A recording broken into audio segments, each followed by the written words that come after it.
Virajaya Vivekananda Suraye Satchit Sukha Swarupaya Swami Netapaharine.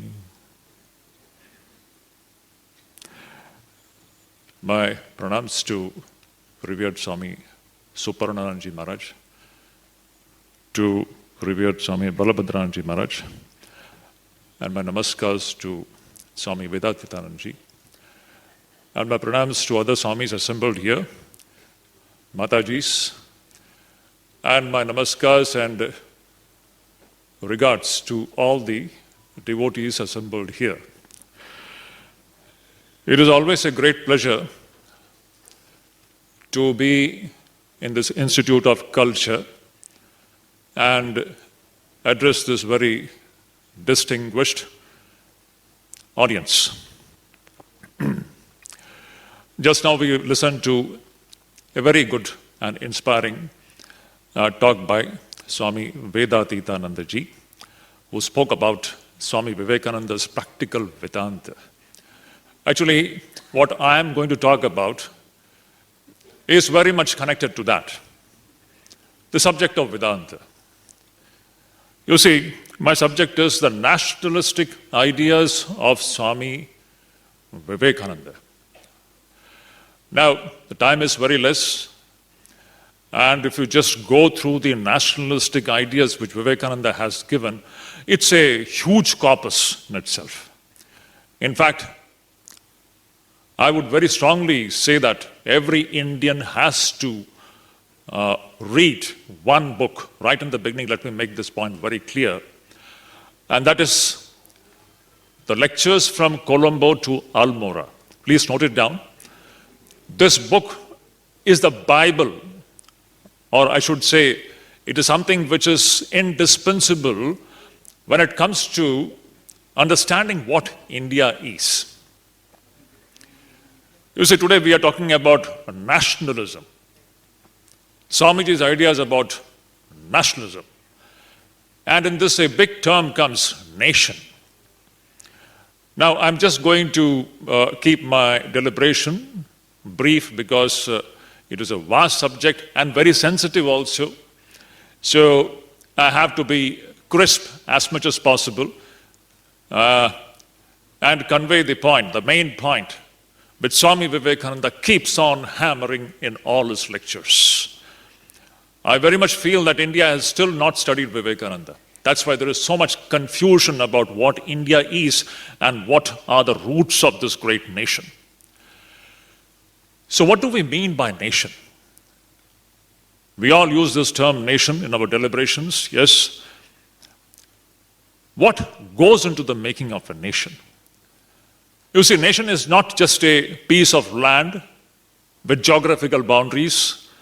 Nation is not made by that way. Nation actually is made by the people who live in that piece of land or in that geographical area. It is made by the people. And for a nation to come into existence, there has to be something common which gives this entire group of people an identity. I repeat this point, this is very important. There has to be something common which ties this entire group of people and which gives them a common identity. If that is not there, a nation does not come into existence. Now, if you look into the different nations that have come about in the history, you will see that the nations in the West, especially, we have to make a comparison between the nations, how they have come about in the West, and about India as a nation. When we look into the emergence of the different nations in the West, you will find that these nations, they have come about hovering around the common factor called language. You see, there is a group of people who speak one language, say French language. And these people, because of that one linguistic identity, they form a nation called France. And similarly, the Spaniards, the Germans, and so on, the Russians, the Chinese, they all speak one common language, and that gives them an identity that we are one nation. And that is how these nation states have come into existence. And there are several other factors also in this, like race is one factor. Kings, the great kings, there have been great monarchs in the West, and the people, they got connected with these monarchs, and then they formed a nation. Now, if we take these cases to understand what nation is or what goes into the making of nation, the next question comes: what went into the making of India as a nation? Was it language? Race? Did we have one king who ruled over the entire landscape of India, due to which we got our nationality? Was that the case? India's case is the most unique case in the entire history of humanity and on the planet itself.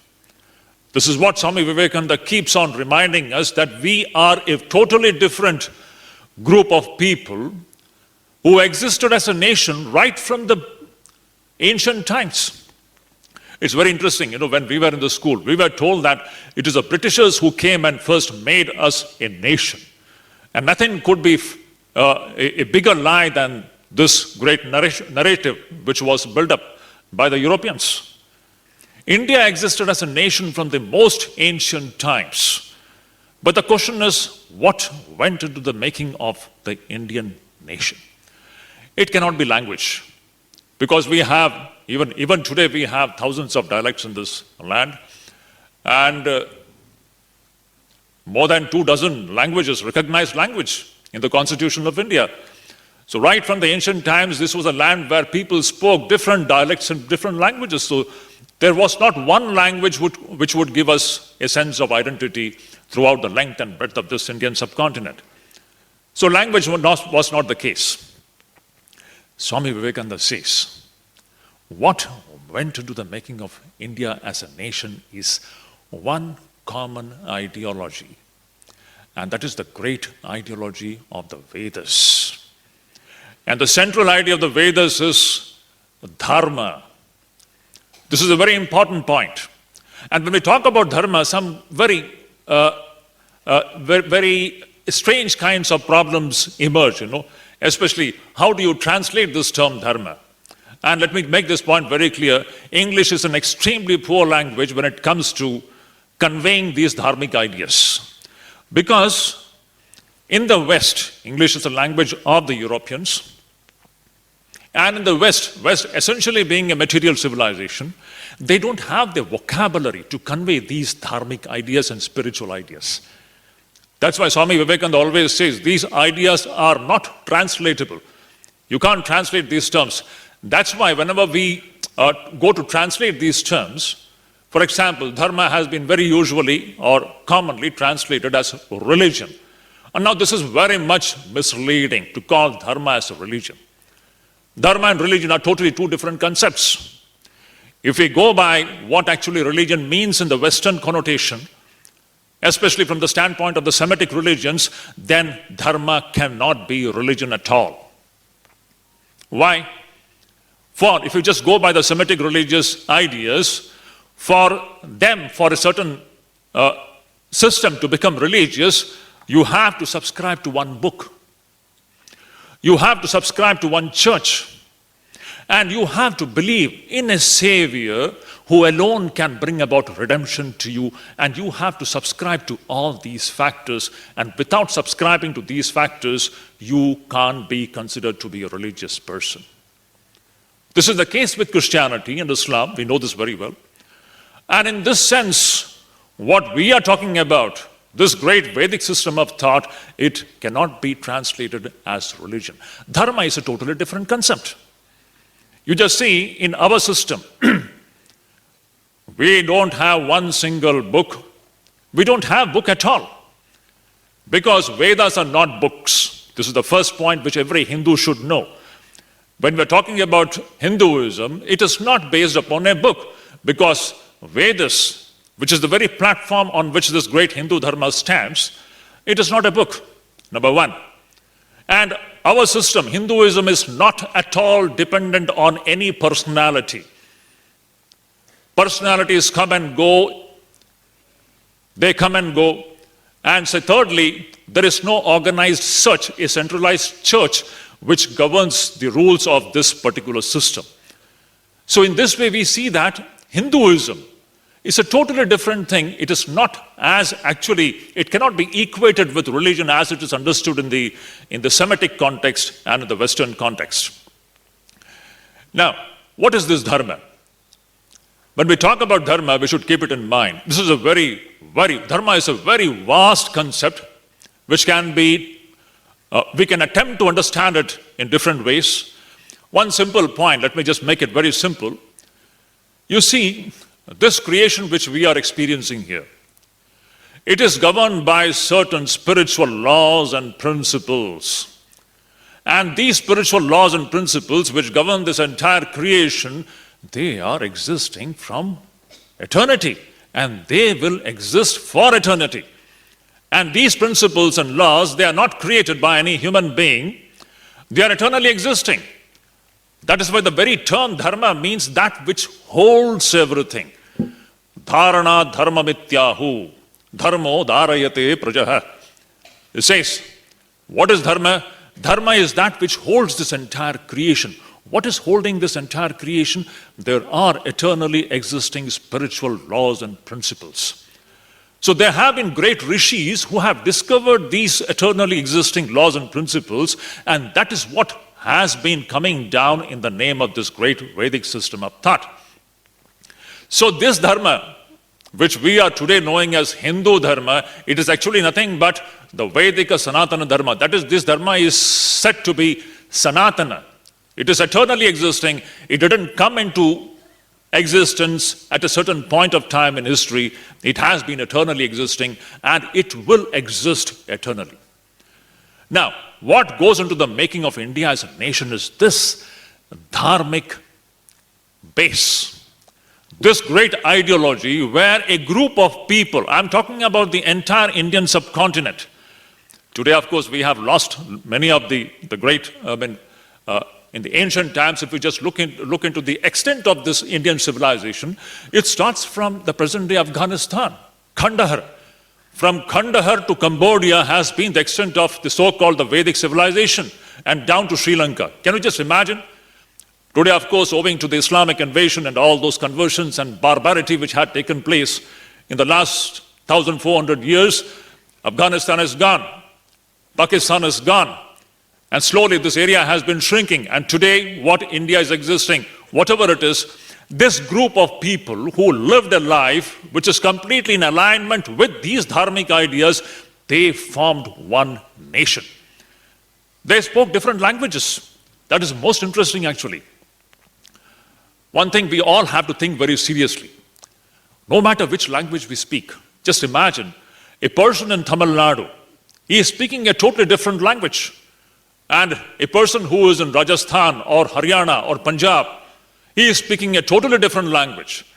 Both of them totally disconnected as far as language is concerned, totally disconnected as far as the eating habits are concerned, totally disconnected as far as their lifestyle is concerned. And yet, they are connected together by a common ideology, a common thought system, and that is this great thought system of Vaidika Sanatana Dharma. The Tamil Nadu person, the man and woman, he or she also considers Ganga to be sacred. The person in Punjab and Haryana also considers Ganga to be sacred. Both of them believe in Gayatri and Gita. Both of them would go to Kashi and bow down their head before Kashi Vishwanath. What is that binds these two different groups of people?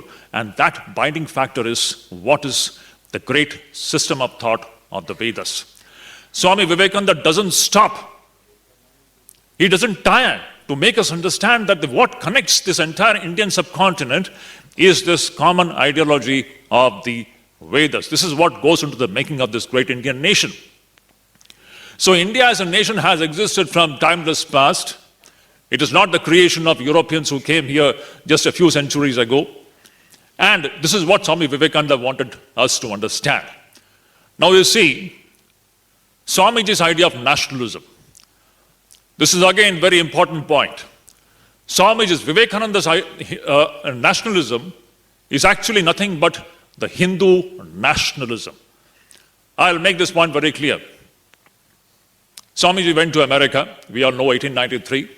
Whenever we talk about Vivekananda, the first picture which comes before our eyes is that wonderful, majestic personality standing in the platform of the Chicago Parliament of Religions in 1893 and addressing the American audience and through them to the entire world.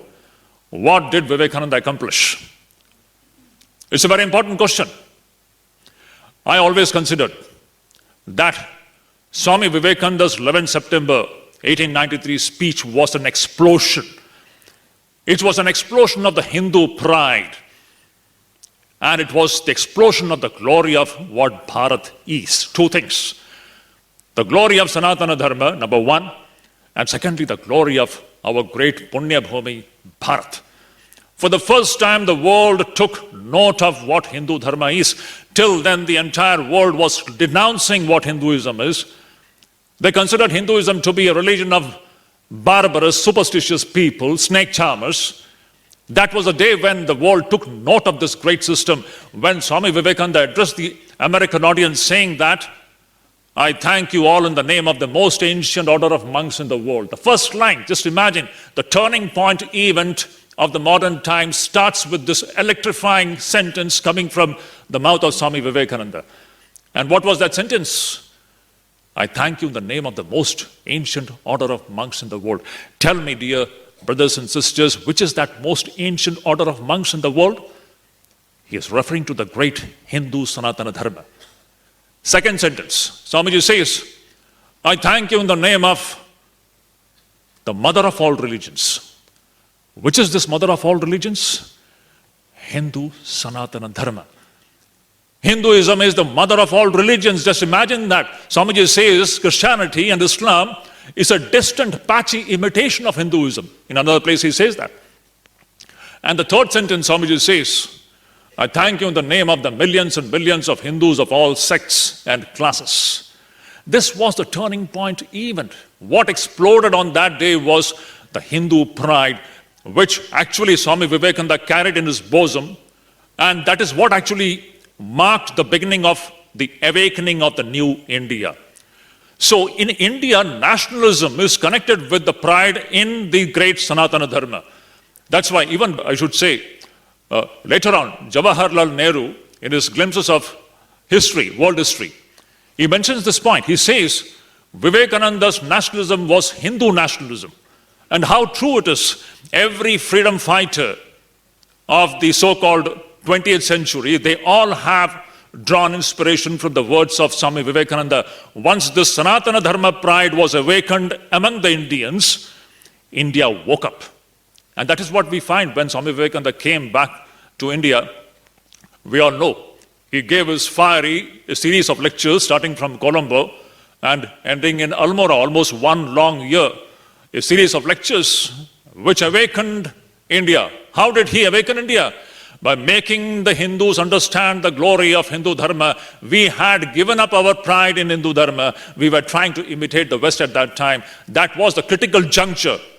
When the entire nation was in darkness, when Swami Vivekananda comes and tells the Indians that what is that true identity.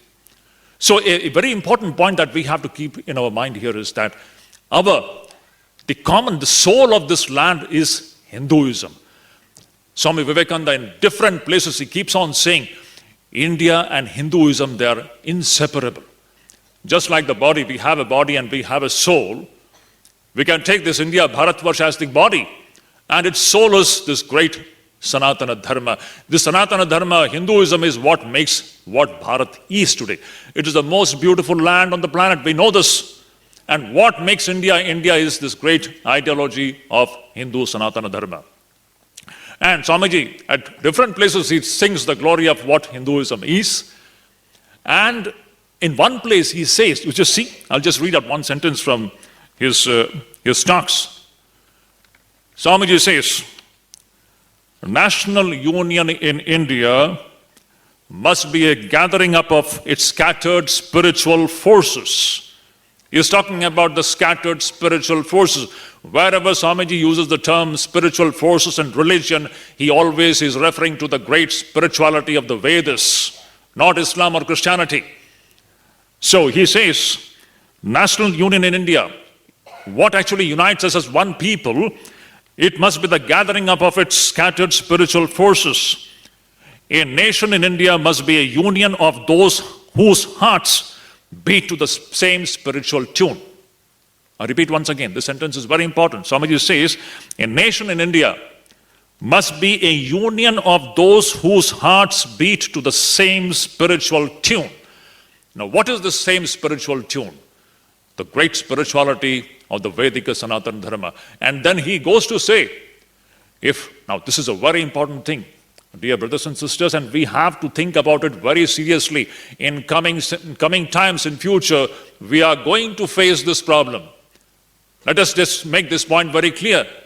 Swamiji says, if this Hindu Sanatana Dharma dies from India, in 3 generations, India will be dead and gone. This is a wake-up call, this is a warning to all of us. Swamiji says, but mark you, if you give up this spirituality, which spirituality? The spirituality of our great rishis, the great system of thought of the Vedas, the Upanishads.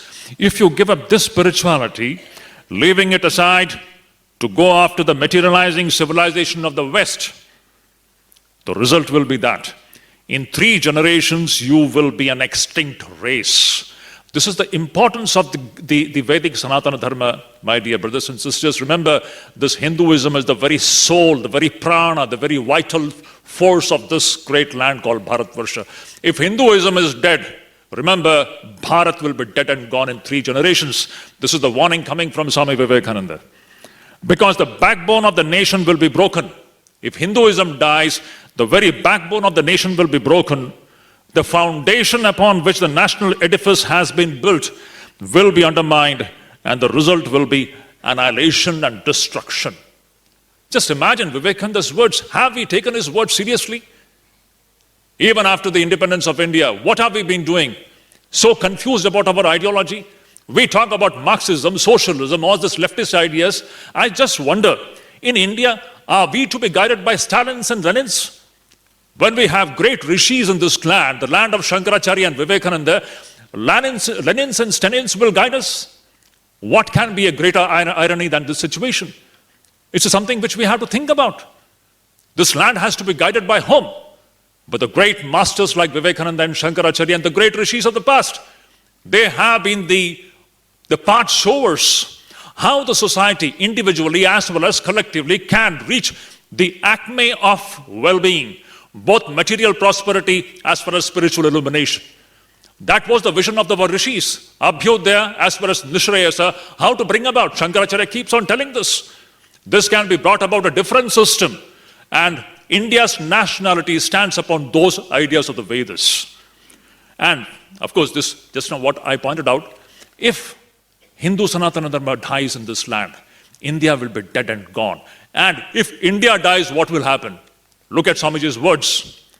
He says, if India dies, then from the world all spirituality will be extinct. All moral perfection will be extinct. All sweet-souled sympathy for religion will be extinct. All ideality will be extinct. Such a thing can never be. Those that think that the present revival of Hinduism is only a manifestation of patriotic impulse are deluded. This last line is very important. Swamiji is saying that those that think that the present revival, Swamiji is talking about the revival of Hindu Dharma during his times. And he is saying that those who think that this present revival of Hinduism is only a manifestation of patriotic impulse, they are deluded. This is not a manifestation of patriotic impulse alone. Hinduism is the very soul, the very prana of Bharat. Without Hinduism, there is no Bharat. This inseparable connection between Bharat and India as a nation has to be understood very, very clearly.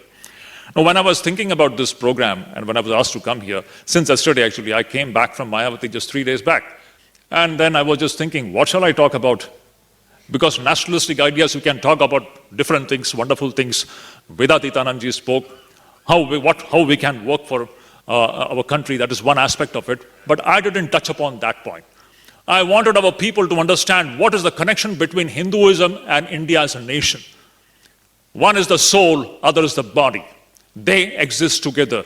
If the soul is dead, the body will be dead and gone. Let us make this very point very clear. One more thing and I will wind up my talk. Yesterday was 4th July. We all know 1902, Swami Vivekananda on 4th July, he passed away, he attained his Mahasamadhi, and it is 123 years since his passing away. If today Vivekananda comes back to India, okay, it's a very interesting imagination. You can try to imagine. Suppose if Vivekananda comes back today in 2025, just imagine Vivekananda is in this hall, 5th July, he's sitting here, and he's seeing the present day India. What will be his response? It's an important point for all of us to think. Have we really followed the path shown by this great master? Absolutely no. Especially Bengal, I would say. Bengal has not yet taken Vivekananda seriously. I feel so sad. Every year we celebrate Vivekananda's return from America in the month of January. 19 January we celebrate that day. I just wonder, in Sialda station, when we are celebrating Vivekananda, there are hardly some 100, 200 people assembled there. Where we should have seen millions and millions of multitudes gathering in the name of Vivekananda, this has still not happened in Bengal. That is why this has got this very, I should say, it's a very sad story in Bengal. Why is this? Bengal should have been on the forefront in leading the nation today, which is totally lagging behind, because it has not taken Vivekananda the way it should have been taken. Now, today, if Vivekananda comes to India, of course, there are many reasons for which he would have been very glad. I just can't help remembering what he had said in 1897, that wonderful prophetic vision of Vivekananda. He had said, I am seeing that my motherland is rising. The longest night seems to be passing away. The sorest trouble seems to be coming to an end at last. The seeming corpse is appearing to be awakening now. India, my motherland, is awakening on her feet. None can resist her anymore. No outward power can hold her back anymore. And never again India is going to sleep anymore, for I am seeing this infinite giant is rising on her feet. Just imagine, in 1897, more than 127 years back, Vivekananda had visualized that this motherland is rising and no one can stop its progress. This Vivekananda had predicted 127 years back. Just imagine, at a time when there was not a single ray of hope at that time. What made this great man speak like this? And today, in 2025, where does India stand? In 1947, one of the poorest nations in the world, India, we didn't have food grains enough to eat. Food grains used to come from America. In 1947, from there, today we are the largest suppliers of food grains to the other poor countries. How did this happen? During Corona, when even the biggest, richest nations could not do, we Indians did. We supplied medicines to the many third world countries. How did this happen? Today, India is the 4th largest economy in the world. From 1947, we have come to this position, especially in the last 10, 12 years. Amazing things have been accomplished. Do we have the eyes to see it? Let us be very sincere. Let us not go into the politics of the situation, but wherever some good job has been done, we should be sincere enough to acknowledge it. And today, we are everywhere. Space science, nuclear science. Today, India is not following somebody else's decision. We are the decision makers today. And in the next 20 years, we are going to be at par with the most powerful nations in the world. This is what Vivekananda had predicted. Now, if Vivekananda sees this, definitely he would be very glad to see India is rising now. But he would also be very sad. That point I will just touch and I'll finish my talk. He would be very sad to see one thing. And this is what we have to be very careful. Even today, my dear brothers and sisters, just imagine. We Hindus especially, I want to talk about the Hindus.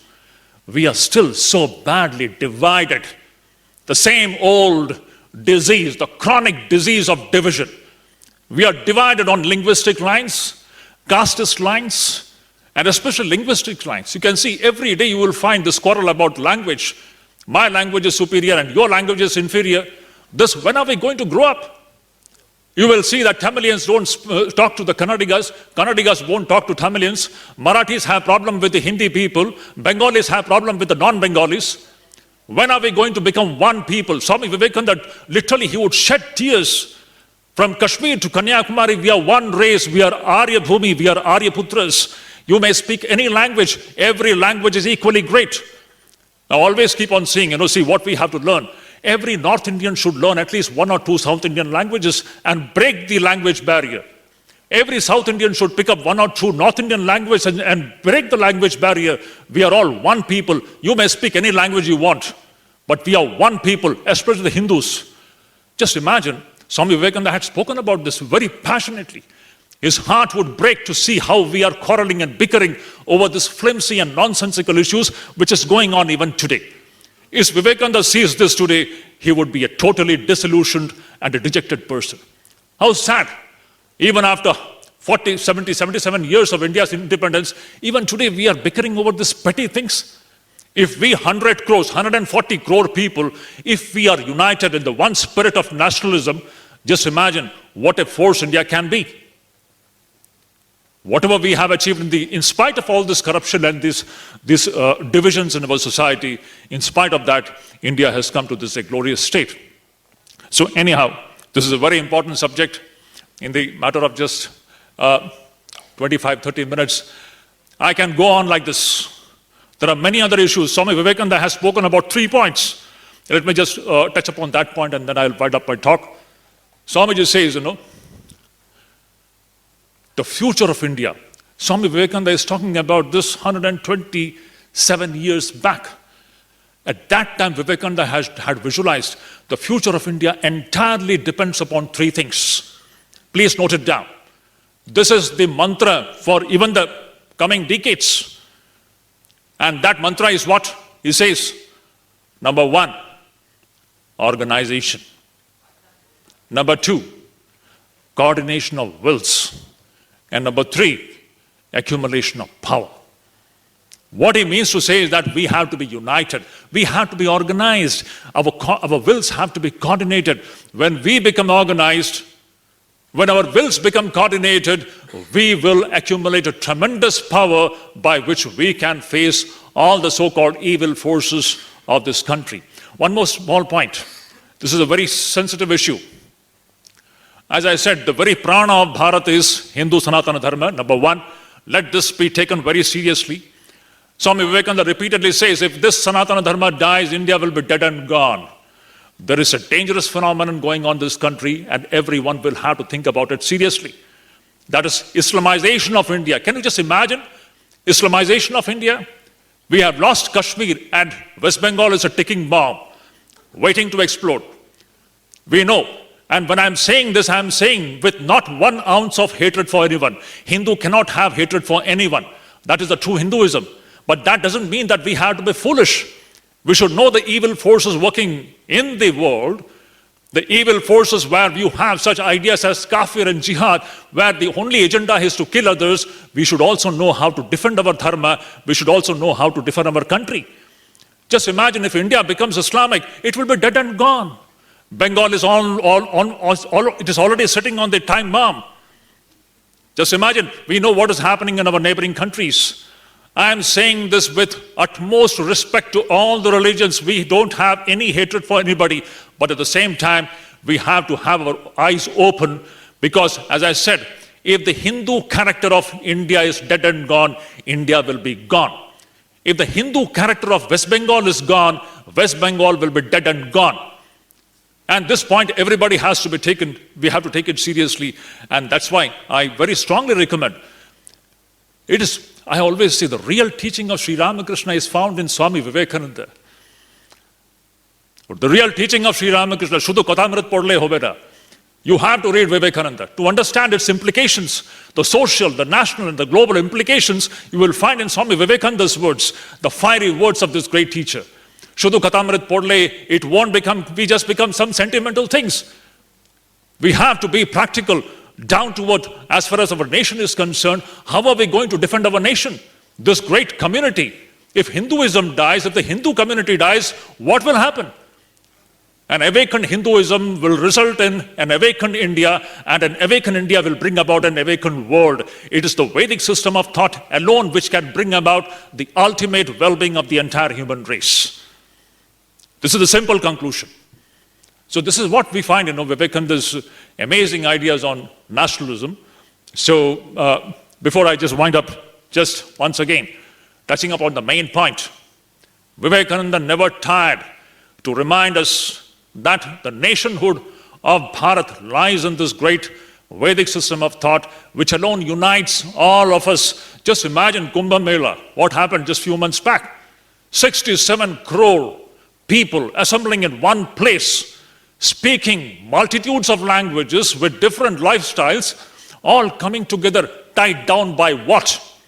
What a great demonstration it was. That is real India, and that India has to be preserved, and that community has to be preserved, and we should take care that our future generations, they have to be informed about the glory of Hinduism and the glory of Bharat. Thank you so much.